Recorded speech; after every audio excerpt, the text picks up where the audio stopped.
Hey everybody, welcome back to the Recycled Cottage and Garden. And it's been kind of cold, so I've been working on some craft projects. This is an advent calendar that I created, but it's in a book form. There's little jingle bells on the back of the spine. Somehow I've lost one, and that's got to get replaced because it's shipping tomorrow morning. Um, this was made with the cover of an actual book, and then I created each page and decorations on the pages, and we'll show you that in just a second here. But the cover is a plaid flannel, and the Santa image is fabric, and it is appliqued down to a piece of felt with embroidery around the edge. You're not going to be able to see it here. I just can't get in that close to show that. It's kind of a country look, country Christmas advent calendar, and the theme is Santa. So come along on my little flip through here, and we'll show you what it's all about.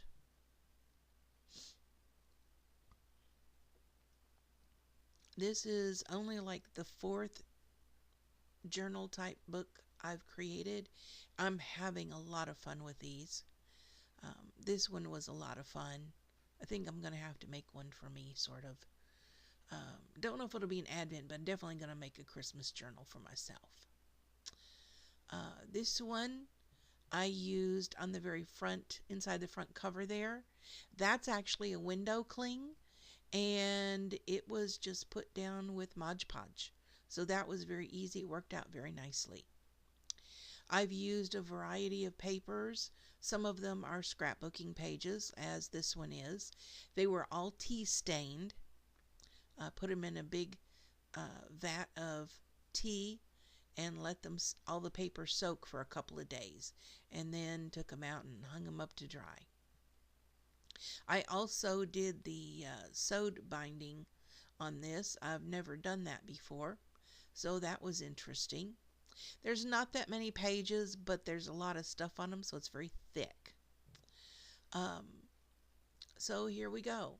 A tea-stained backside of the page. And I created pockets out of actual book pages that I painted and put some glitter on. You won't see the glitter in here. Each tag has a tea-stained backing on it, and the front on most of them, all but about two I think, is a piece of fabric that's been glued down. On the back, each one has some history or a story of some kind about Santa or St. Nicholas. On the pockets, there's a little band of cloth going across, and then there's the little number for the day of the month of December. And I drew the fabric's printed, but I drew the numbers on and then put a little bit of glitter around the number in the light area, which again you probably won't be able to see. Each tag I took off the kind of Yahtzee ribbon that came with them, and I put on some red and white baker's twine. I just like the look a lot better. The first few pages I did the very typical zigzag stitch. I wasn't real thrilled with the zigzag stitch look. So as you'll see, I kind of changed that up. I do have a few little vintage looking stickers throughout, just as a little page decoration. I did leave some blank spaces so that the person who's getting it can add in some photos or do a little journaling of their own memories. This one has a little fabric Santa Claus up in the corner, and they just pull out of the little pocket. That one is actually printed that way. I just thought that little Santa was cute. And that's for December 6th, which is actually the day that we remember St. Nicholas. That is his saint's day. So there's just a lot of little history bits throughout, and that's kind of fun.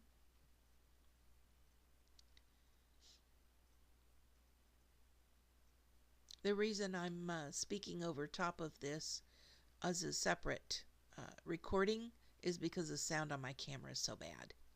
So if I'm a little off with the images that you're looking at, I apologize. I try and get it to where it's lines up, but it doesn't always happen.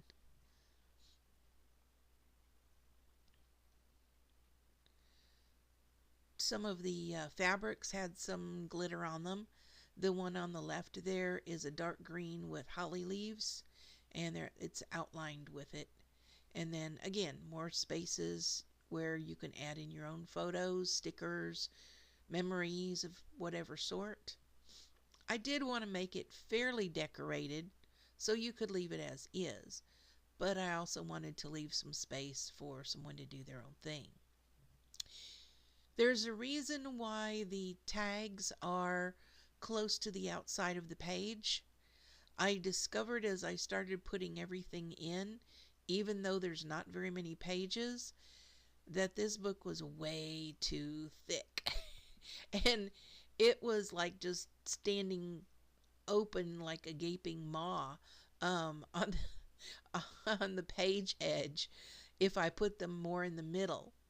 So I moved them over to the edge, outside edge, and that seemed to help for some reason. And then, of course, I attached that chain on the outside to help keep it closed when it's not in use. This one took me some time.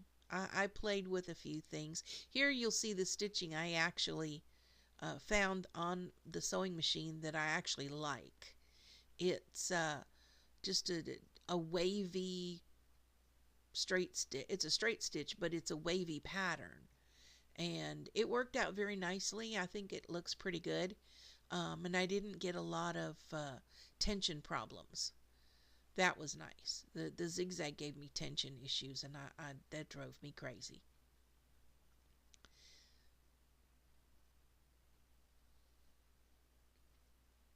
Mom had a pretty good stash of Christmas type fabrics because she's always wanted a Christmas quilt. And I'm making her one. I'll give you an update on that a little later in another video. But I really enjoyed making this. This was a lot of fun. Christmas has always been one of my favorite times of the year.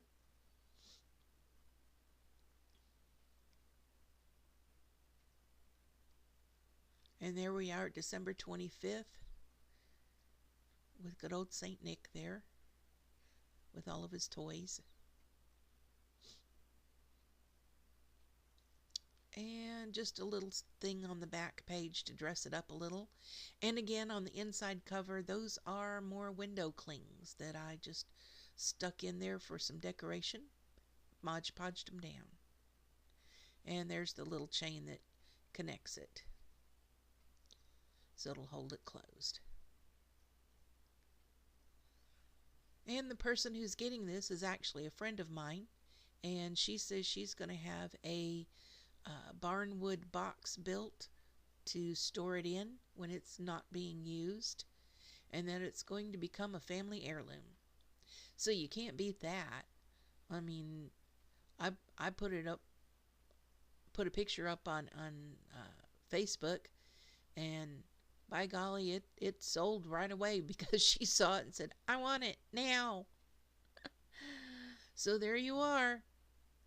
Stay tuned for more to come.